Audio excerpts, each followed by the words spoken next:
কিছুক্ষণ আগে যে জেটি থেকে পারাপার হয়েছিলাম সেই জেটিটা ক্রস করছি। ওই দূরে দেখা যাচ্ছে সেই জেটিটা। জারোয়ারা এখানে একমাত্র ভোরের দিকে আর ইভেন একটু সন্ধ্যের দিকে এই টাইমটুকু দেখা যায়, তাও মাঝে মাঝে।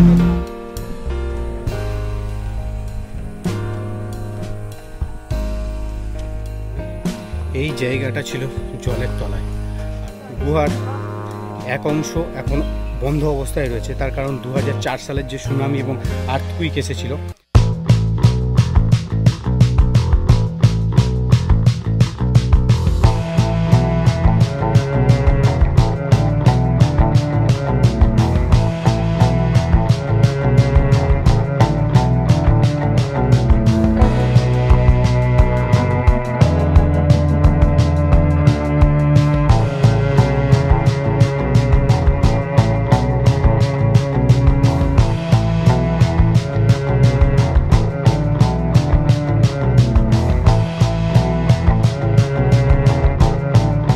চলে এলাম জিরকাটাং চেকপোস্টে। তো দীর্ঘ পথ অতিক্রম করে এলাম, প্রায় আমাদের পোর্ট ব্লেয়ার থেকে এখান পর্যন্ত আসতে 48 to 50 কিলোমিটার্সের কাছাকাছি, আর সময় লাগলো মাত্র 1.5 ঘন্টা। তো অনেকটা পথ অতিক্রম করে এখানে এলাম। এরপর চেকপোস্টে দাঁড়িয়ে রয়েছে। তো এখানে প্রত্যেকটা মানুষের আইডেন্টি প্রুফ এবং গাড়িগুলো চেক হবে। দেন আস্তে আস্তে 9টা বাজতে এখানে লাইন ছাড়বে। ওই দূরে দেখা যাচ্ছে চেকপোস্ট। চেকপোস্টে 9টার আগে থেকে চেকিং শুরু হবে। তার আগে আধার কার্ডগুলো ওখানে জমা দিয়ে একটা টোকেন স্লিপ কাটতে হবে। তো এখন জাস্ট আধার কার্ড দেখিয়ে এখানে চেকপোস্টে এন্ট্রি নেব। তো এখন হাতে মোটামুটি অনেকটাই সময় রয়েছে। তো জাস্ট একটু যে চেকপোস্টের আশেপাশে ঘুরে দেখছি। তো প্রচুর দোকানপাট রয়েছে এখানে, আর একটা মন্দিরও রয়েছে ঠিক বাম পাশের দিকে।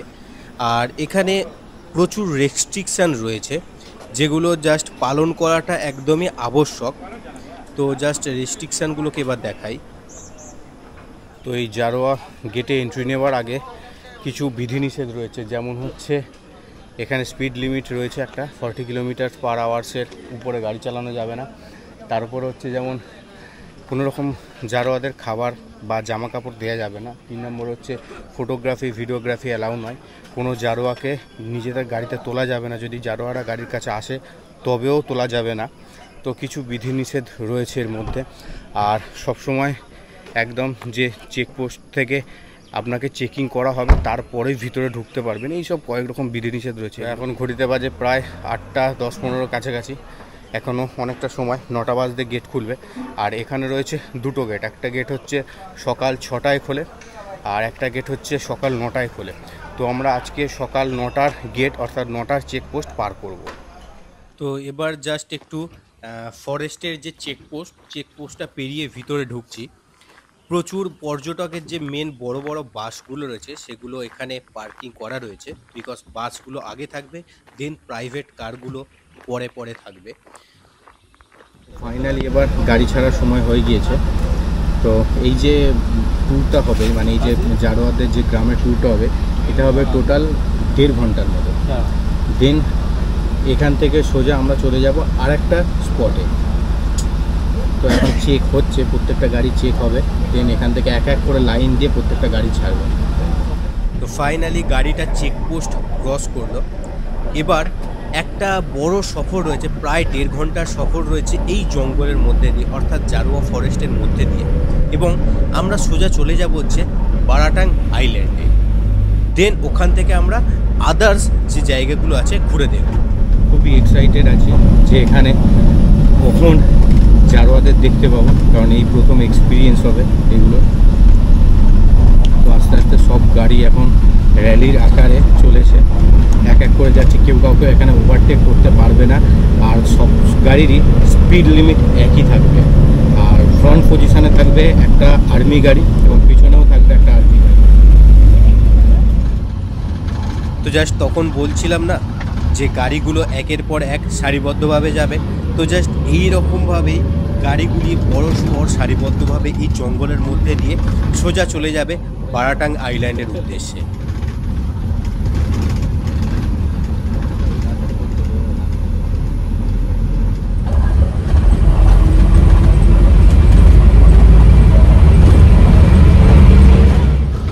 প্রায় সফর আমাদের শেষের দিকে।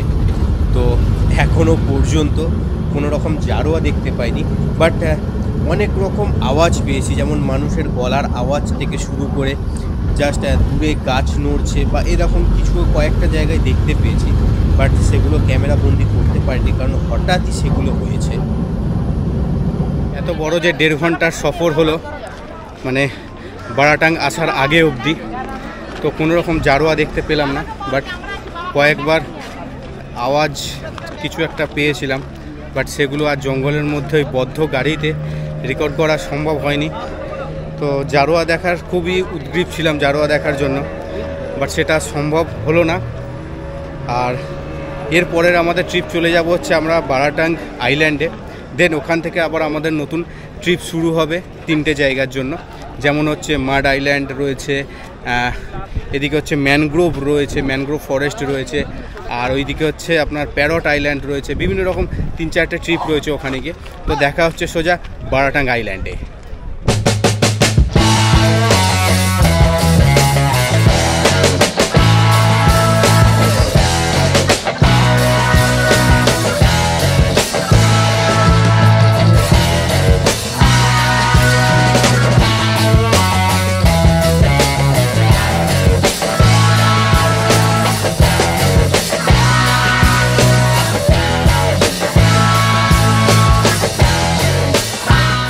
ভেসেল পথে করে আইল্যান্ডে যেতে হয়, তো টিকিটটা এই ভেসেলেই পাওয়া যায়। 10 টাকার বিনিময়ে এখানে টিকিট পাওয়া যায়, আর এই ভেসেলেই টিকিট পাওয়া যায়। আর এই ভেসেলে করেই বিভিন্ন রকম ছোটোখাটো প্রাইভেট কার থেকে শুরু করে কমার্শিয়াল গাড়িও এই পথে যাওয়া এবং আসা করা হয়। অবশেষে ভেসেল ছাড়ার সময় হয়ে গিয়েছে, তো সবাই প্রায় উঠে পড়েছে, জাস্ট আমি বাকি রয়েছি, একদম শেষ মুহূর্তে উঠছি। তো এখান থেকে সোজা আমরা চলে যাব নদীপথে বারাটাং আইল্যান্ডে। জাস্ট একবার আকাশটা দেখুন, অসম্ভব সুন্দর লাগছে এই ওয়েদারটা। তো এবার ভেসেলটা আমাদের ছাড়লো এবং আমাদের 10 টাকার বিনিময়ে যে টিকিট কাটা সেটা কমপ্লিট হয়ে গেছে। তো এখানে পর্যটন কেন্দ্রের যে বাস, সেই বাসও পারাপার হচ্ছে।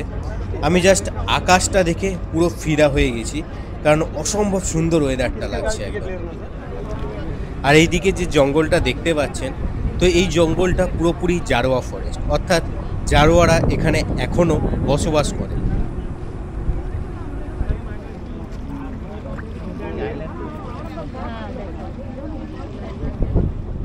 তো অনেকটা পথই পেরিয়ে এসছি, তো জাস্ট এখন বলতে গেলে মাঝ নদীতে আছি।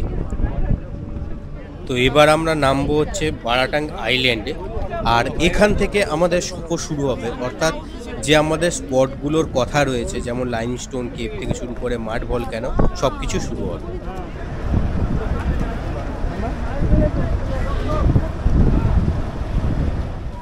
আর এই হচ্ছে বারাটাং আইল্যান্ডের যে বোট ওনার্স অ্যাসোসিয়েশন রয়েছে, তাদের একটা ঘর। তো এখান থেকেই আপনি বিভিন্ন রকম বিচের যে অ্যাক্টিভিটিসগুলো রয়েছে সেগুলো করতে পারবেন। আর এখানেই রয়েছে তার টিকিট কাউন্টারটা, এখান থেকে টিকিটও অনায়াসে কাটতে পারবেন। আজকে মাড ভলকানোর ওই দিকটা যেতে দেওয়া হচ্ছে না, তো একটু ট্রিপটা চেঞ্জ হলো। তো এখান থেকে সোজা আমরা নদীপথে টিকিট কেটে স্পিড বোটে করে চলে যাব হচ্ছে ম্যানগ্রোভ যে ফরেস্ট রয়েছে সেটা দেখতে, আর লাইমস্টোন কেভ এইটা দেখতে। তো আজকে ট্রিপ হবে এই দুটো জায়গাকেই নিয়ে। খুবই ডিসঅ্যাপয়েন্টেড হলাম যে মাড ভলক্যানোটা দেখার খুব ইচ্ছে ছিল, বাট কোনো কারণবশত ওখানে আজকে এন্ট্রি নেই, কোনো গাড়িরও এন্ট্রি নেই, কোনোভাবে কোনো মানুষজনেরও এন্ট্রি নেই। এখানে রয়েছে অজস্র এরকম স্পিড বোট, 10 জন ক্যাপাসিটিওয়ালা, আর এই প্রত্যেকটা স্পিড বোটের টিকিট পাওয়া যায় এই জায়গা থেকে, আগেও দেখিয়েছিলাম। আর এইগুলো হচ্ছে প্রত্যেকটা ওয়েটিং রুম, আর এই ওয়েটিং রুমে অনুযায়ী 10 জন করে ক্যাপাসিটি নিয়ে এইগুলো বেরিয়ে যাবে হচ্ছে লাইমস্টোন কেভ, আর এদিকে হচ্ছে ম্যানগ্রোভ যে ফরেস্ট, এই দূরে দেখা যাচ্ছে ম্যানগ্রোভ ফরেস্ট, এই ম্যানগ্রোভ ফরেস্ট দেখাতে। তো আমাদের বোট রেডি হয়ে গিয়েছে, আস্তে আস্তে এখানে বোটের দিকে এগিয়ে চলেছি। ওই যে বলেছিলাম রেস্ট রুমগুলো, এগুলো হচ্ছে প্রত্যেকটা রেস্ট রুম, আর খাওয়া দাওয়া এবং পার্কিং এরিয়াটা হচ্ছে এইদিকে ডান পাশে।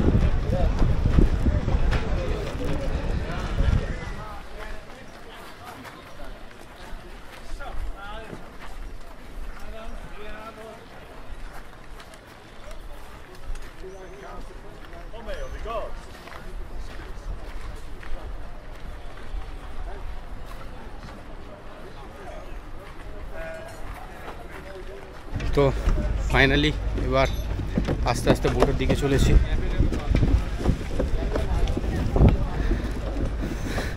এর আগের দিনও স্পিড বোট চড়েছিলাম, আজকে একটা নতুন জায়গায় স্পিড বোট চড়বো। তো অসাধারণ ওয়েদার আবারও বলছি, আর জাস্ট দূরে সমুদ্রের জলটা দেখুন, পুরো একদম নীল, আর ওই দূরে ম্যানগ্রোভ ফরেস্ট। তো এইরকম বোটে করে এবার যেতে হবে। ফাইনালি এবার বোটে ওঠার পালা। তো এক একটা বোটে 10 জন করে ক্যাপাসিটি। তো আমাদের এখানে 13 জন টিম ছিল, তো একটা বোটে 10 জন আর একটা বোটে 3 জনের ক্যাপাসিটি হবে।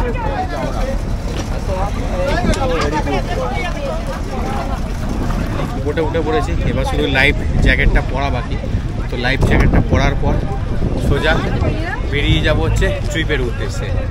তো অবশেষে এবার আমাদের বোটটা ছাড়লো।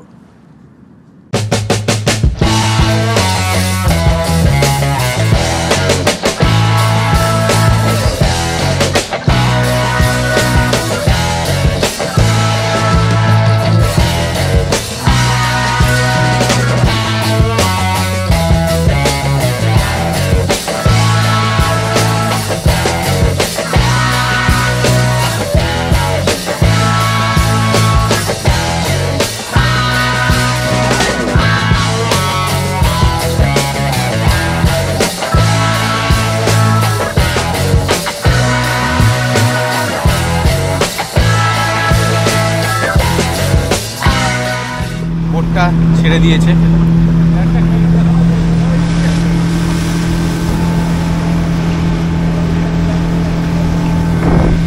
অসাধারণ অভিজ্ঞতা এই স্পিড বোটের মাঝখানে।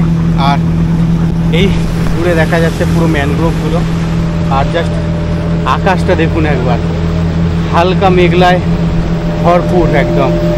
তো এখানে প্রচুর ছোট ছোট স্পিড বোটগুলো বেরিয়ে যাচ্ছে।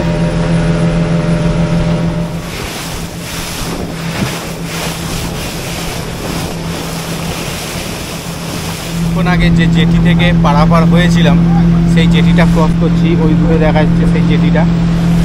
আর ঠিক এই দিকেই, মানে এই আইল্যান্ডের এই দিকেই রয়েছে সেই জারোয়ারা। সিরিয়াসলি বলছি, অসাধারণ অভিজ্ঞতা এখানে, বিশেষ করে এরকম অর্ধ মেঘলা আকাশে, তার সঙ্গে এরকম স্পিড বোটে বোটিং এর আগে কখনো করিনি।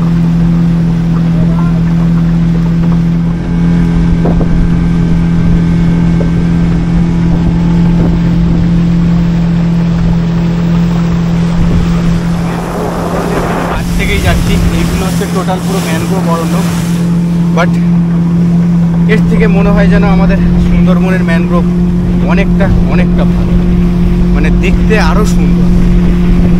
গাছগুলো শতাধিক বছর পুরনো, আর খুব বড় বড় এক একটা গাছ, মানে ফুটে হিসাব করা আমি জানি না, বাট মিনিমাম 10 থেকে 15 তলা এক একটা বাড়ির সমান, হয়তো আরও বেশি হতে পারে। যে বোটে চড়ছি সেই বোটের নাম হচ্ছে ম্যানগ্রোভ রাইডার 2। হচ্ছে সেই বোটের পুরো ডেসক্রিপশন।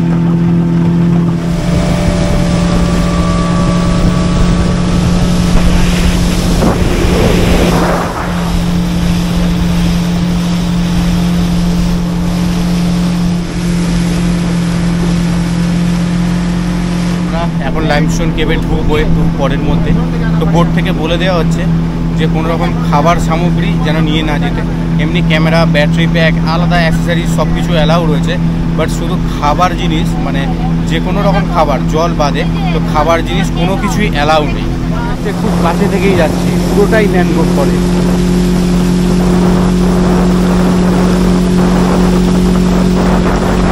কথা এই জলপথ সম্পর্কে, যে এখানে জারোয়ারা আসেন, জল এখান থেকে নিয়ে যান।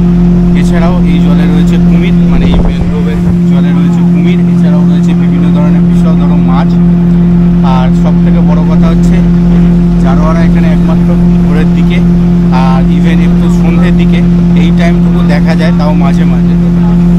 যদি আজকে চোখে পড়ে তো খুবই ভালো হয়, আর যদি না হয় তো কিছু করার নেই। ফাইনালি একটা ছোট্ট বিচের মতো জায়গা দেখতে পেলাম। তো এবার ক্রস করে সোজা যাচ্ছি লাইমস্টোন কেভের দিকে। অসম্ভব রোদ উঠেছে। একটু আগে মেঘলা ছিল আকাশ, বাট এখন অসম্ভব রোদ। ফাইনালি এখানে এসে গেছি। এই একটা ছোট্ট কাঠের বন্দর মতো করা রয়েছে। তো এখান থেকে হেঁটে প্রায় 1 থেকে 1.5 কিলোমিটারের মতো হাঁটা পথ পড়বে হচ্ছে কেভটা। লাইমস্টোন কেভের দিকে যাত্রাপথে এই একটা ছোট্ট ম্যানগ্রোভের সুড়ঙ্গ চোখে পড়লো।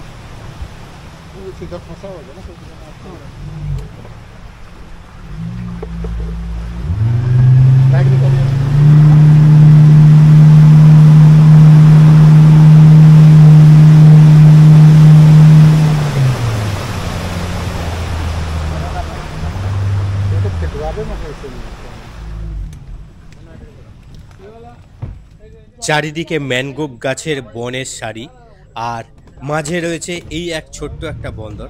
তো এখান থেকে নামবো এবং হেঁটে চলে যাব কেভের দিকে।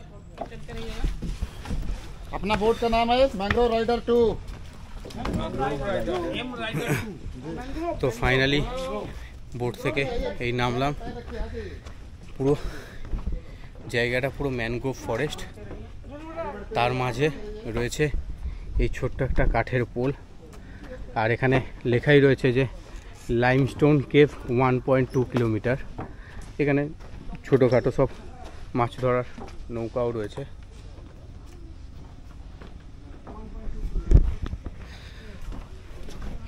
আর এটা হচ্ছে রিজার্ভ ফরেস্ট এরিয়া। তো এইখানে কোনো রকম খাবার দাবার নিয়ে যাওয়া মানা, ইভেন কোনো রকম প্লাস্টিক এখানে ফেলতে পারবেন না। আর কোনো রকম জীবজন্তু দেখলে তাদেরকে বিরক্ত করা যাবে না। তো আস্তে আস্তে এগিয়ে চলেছি। প্রচুর গাছ রয়েছে এখানে, প্রচুর গাছ। তো এখন যে জায়গাটায় আছি, টোটাল ভাটার সময় এই জায়গাটা পুরো জলে ভরে যায়। ইভেন কাঠের পোলেরও কিছু অংশ ভরে যায়। আর প্রচুর প্রজাতির গাছ রয়েছে, যেমন গাছের গায়ে সব ট্যাগলাইন মারা রয়েছে এগুলো, যেমন এই সব গাছগুলো। প্রচুর প্রজাতির গাছ রয়েছে। ইভেন আমাদের সুন্দরবনেরও বিভিন্ন প্রজাতির গাছ এখানে রয়েছে। আর এই ম্যানগ্রোভ ফরেস্টটা অনেক বড়। গরমে হাঁপিয়ে উঠছি একসাথে। আর এখানে মাঝে মাঝে এরকম রেস্ট রুম টাইপের রয়েছে, রেস্ট রুমগুলো রয়েছে মাঝে মাঝে। তো এরকম কাঁচা পাকা রাস্তার মধ্যে দিয়ে এগিয়ে চলেছি। আর মাঝে মাঝে রয়েছে এরকম গাছের গুড়ির ওপর বোল্ডার। এখানে কী কী প্রজাতির প্রাণী রয়েছে তার বিভিন্ন রকম এরকম লিফলেট রয়েছে। আর এক একটা গাছ যেমন হাইট বললাম তখন বোটে আসার সময়, এখানেও সেম একদম পুরোপুরি। আর অত্যাধিক গরমে নাজেহাল অবস্থা। এত রোদের তেজ, সিরিয়াসলি মানে ঝলসে যাওয়ার মতো একদম। আর একটু গরম পড়লে জানি না কি হবে, এখনই যদি এরকম অবস্থা হয়। তো এখানে প্রায় আউলি রয়েছে, অর্থাৎ পেঁচাই রয়েছে প্রায় 4 থেকে 5 রকম প্রজাতির। হঠাৎ করেই যাত্রাপথের মাঝে চোখে পড়লো একটা ফরেস্ট রেঞ্জারের অফিস। এখানে লেখা রয়েছে ফরেস্ট প্রোটেকশন পোস্ট। এরকম প্রচুর ছোটোখাটো রেস্ট রুম রয়েছে এখানে। আর এখন চলে এলাম একটা বড় মাঠের মতো একটা জায়গায়। তো দাদা এই কেভটা কোন দিকে পড়বে? সোজা, একদম সোজা? আচ্ছা, তো সোজা পড়বে কেভটা। পুরো মাঠের মতো জায়গা এখানে। এমনি গরমে নাজেহাল অবস্থা, তারপরেই ফাঁকা মাঠে, উপরে কোনো মেঘ নেই। ধুধু করছে মাঠ, আর চারিদিকে শুধু পাখির কলরব। অসাধারণ একটা জায়গা এবং অসাধারণ পরিবেশে ঘেরা এই জায়গা। তো মাঠের মাঝখান থেকে আস্তে আস্তে এগিয়ে চলেছি। কেভটা এখনও দেখতে পাইনি, জাস্ট বললো যে মাঠের একদম এই সোজা কেভটা হবে, বাট এখন পর্যন্ত কেভটা দেখতে পাইনি। প্রচুর ছাগল এখানে চড়ছে, এই দূরে প্রচুর ছাগল চড়ছে। ইভেন অনেক রকমই গৃহপালিত পশু এখানে রয়েছে। ওইদিকে গরু চড়ছে, এদিকে ছাগল চড়ছে। এখানে মেবি লোকালয় রয়েছে, হ্যাঁ লোকালয় রয়েছে। ওই দূরে এই একটা বাড়ি, এই একটা বাড়ি, দুটো বাড়িও রয়েছে দেখলাম, এক্সপেক্ট করিনি ভিতরে এরকম লোকালয় থাকবে। এখানে প্রচুর প্রচুর পশু পাখি রয়েছে, বিভিন্ন রকম পাখির আওয়াজ শোনা যাচ্ছে এখানে। আর জলেতে আসার সময় ইভেন সাপও রয়েছে প্রচুর পরিমাণে। অনেকটাই রাস্তা, 1.2 কিলোমিটার বললো, বাট যেন মনে হচ্ছে যেন আরও বেশি হয়তো রাস্তা হবে।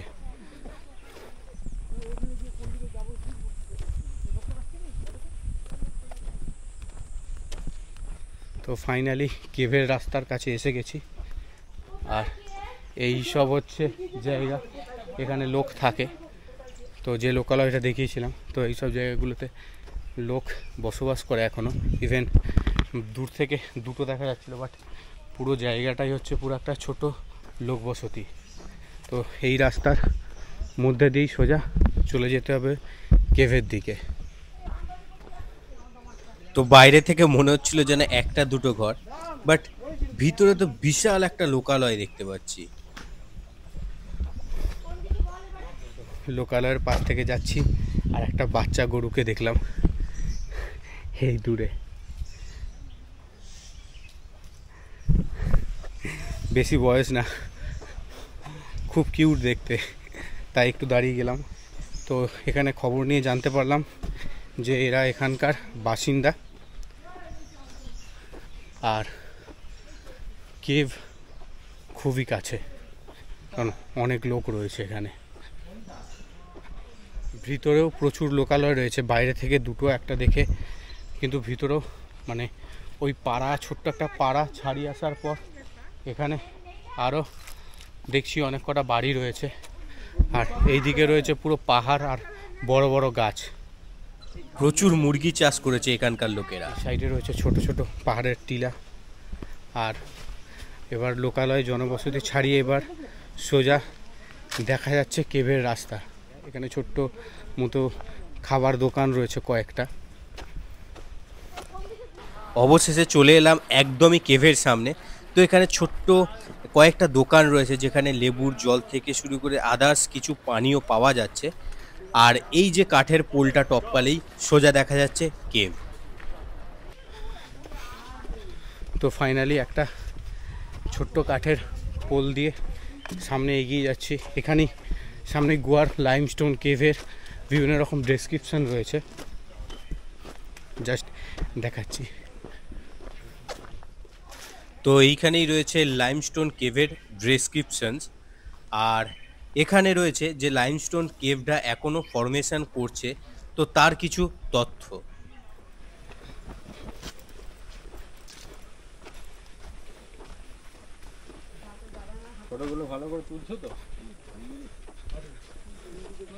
তো ফাইনালি একদম কেভের সামনেই চলে এসেছি।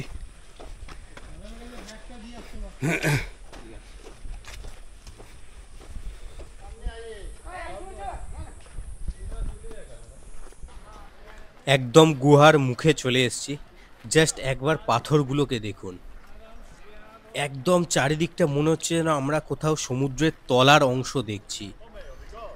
আর অসম্ভব সুন্দর এই জায়গা, একদম কালো কালো পাথরে ভর্তি। আর যতদূর শুনেছি এইগুলো একসময় কিন্তু সমুদ্রের তলদেশ ছিল।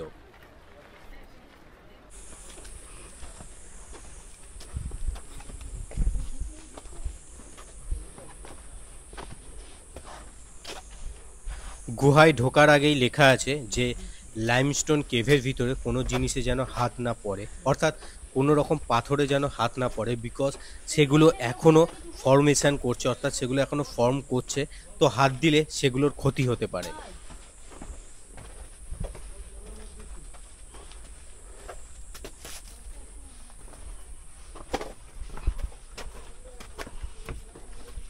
একসময় এই জায়গাটা ছিল জলের তলায়, আর এইগুলো ছিল হচ্ছে সমুদ্রের তলার নিচে।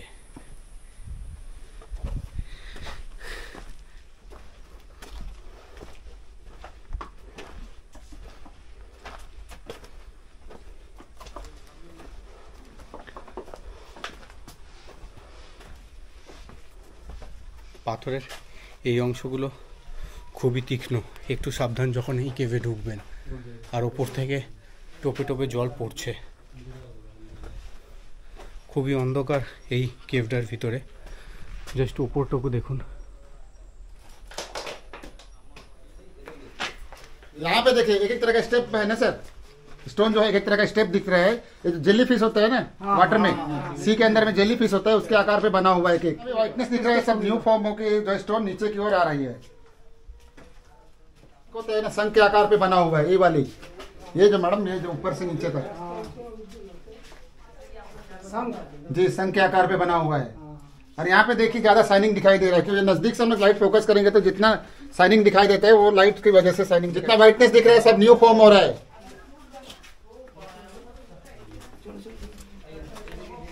आ जाइए सामने आइए। यहाँ पे देखिए दो तरह का स्टोन है, एक सेलेक्टाइट, ये जो है नीचे की ओर आ रही है, और ये जो है सेलेक्टमाइट, ये नीचे से ऊपर की ओर आ रही है। ये जो कैल्शियम कार्बोनेट वाटर के साथ में ड्रॉप करके जो बचता है वो नीचे की ओर जमते जाता है, और धीरे धीरे करके ये स्टोन जो है ऊपर की ओर आ रही है, और ये जो है नीचे की ओर जा रही है। सिंक होल, और अंदर देखेंगे आप लोग टोटली गुफा चारों तरफ से क्लोज है, यहीं से ऑक्सीजन मिलता है। ज्यादा अंदर में अगर इंसान रहेंगे तो ऑक्सीजन बहुत कम ही मिलता है। जहाँ जहाँ रेन वाटर लगता है, मड आता है, स्टोन वहाँ पे देखिए ब्लैक हो जाता है पूरा। स्ट्रक्चर बना हुआ है कमल की कली के आकार पे।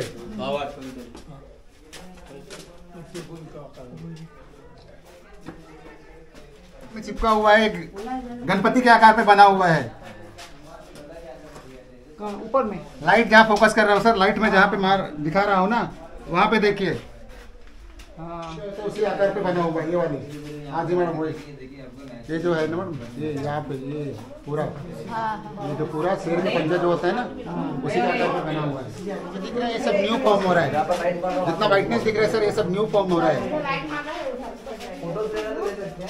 यहाँ पे आप देख सकते हैं पूरा, यहाँ पे वाटर ड्रॉप कर रहा है सर, यहाँ पे जी। और यहाँ से टोटली गुफा क्लोज है, उधर से क्या है? क्लोज बंद हो चुका है यहाँ पे। अच्छा अच्छा, बंद हो चुका। और माइका की वजह से और साइन कर रहा है।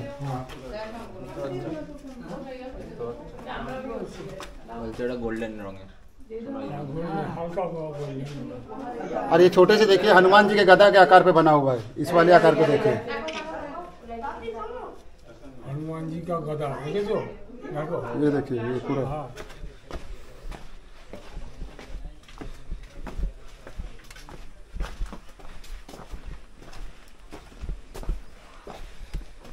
তো ফাইনালি আস্তে আস্তে কেভের বাইরে আসছি।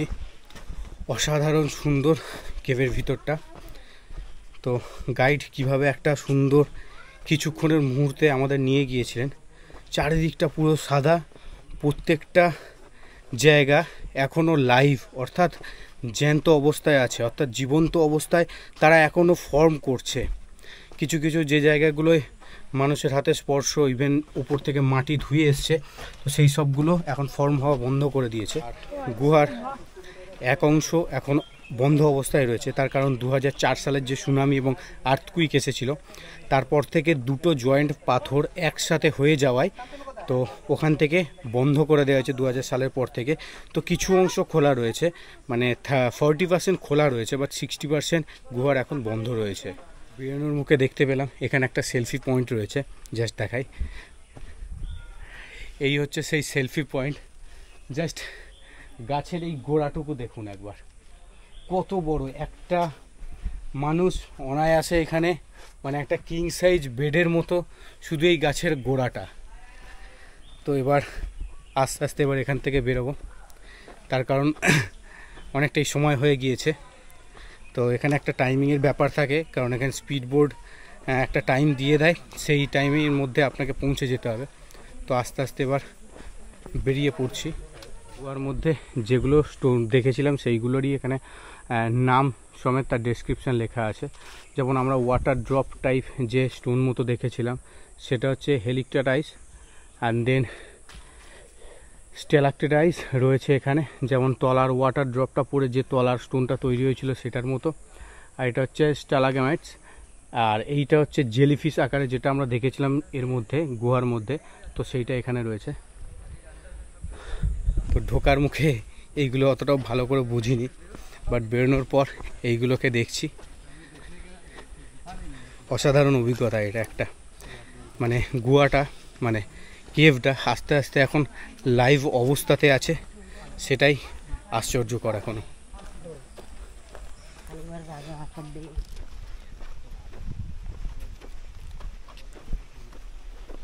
ফাইনালি কেভ দেখা কমপ্লিট হয়ে গিয়েছে।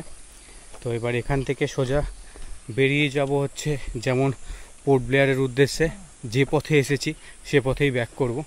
মানে ওই যে জারোয়া দেখার জন্য যে পথ ঘুরে এসেছি আমরা, তো সেই পথ ধরেই যাব। বাট যাওয়ার সময়ও দেখা পাবো কি না জানি না। তো আজকে রাতে থাকবো পোর্ট ব্লেয়ার, আর কালকে সকালে আমাদের ফ্লাইট রয়েছে। তো ইন্ডিগো ফ্লাইট দুপুর 12টায়। তো তারপরে দেন বিকেলে কলকাতা। তো ভিডিওটি কেমন লাগলো জানাতে ভুলবেন না কমেন্ট বক্সে। আর যদি ভালো লাগে অবশ্যই ইউটিউব চ্যানেলটিকে সাবস্ক্রাইব করবেন, আর ফেসবুক পেজটিকে অবশ্যই ফলো করবেন। তো পোর্ট ব্লেয়ার ফেরার ঠিক আগের মুহূর্তেই জারোয়া ফরেস্টে আমরা জারোয়ার দেখা পেয়েছিলাম। তো সেই ফুটেজটা কিছুটা আপনাদের সামনে আমি তুলে ধরছি। জাস্ট লাকিলি আমরা দেখাটা পেয়েছিলাম এবং আমাদের জার্নিটা সার্থক হয়েছিল।